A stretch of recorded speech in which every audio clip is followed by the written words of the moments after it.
Good morning. Today I'm at the top end of the Clydach Gorge, just outside Brynmawr. And just behind me, you might be able to see, is the A465 dual carriageway.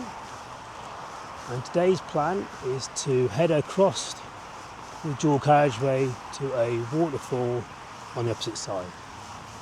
So if you're interested in stuff like that, then please tag along.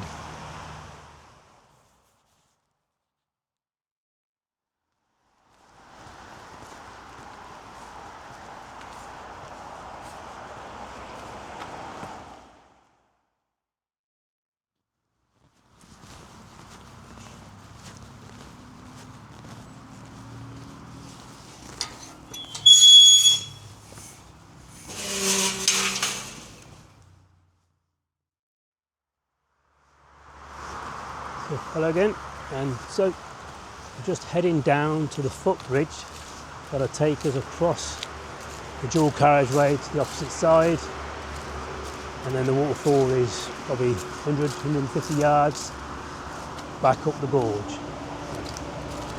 See you in a bit.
This is going to be my first shot. So what I've got is portrait orientated, and I've got the focused on the rock and using the water as a natural S-bend, the leading line heading up towards the main falls. My second image, I've got myself this tree stump as my main focus point, leading off into the distance to the waterfall. Again, it's in portrait orientation. So that's me done for this waterfall, and if the images have come out any good, I shall put them up now, and please leave a comment and a like if you like the video. Well, I'm going to go explore a bit further around the area. If I find anything, I'll let you know. See you for now. Bye bye.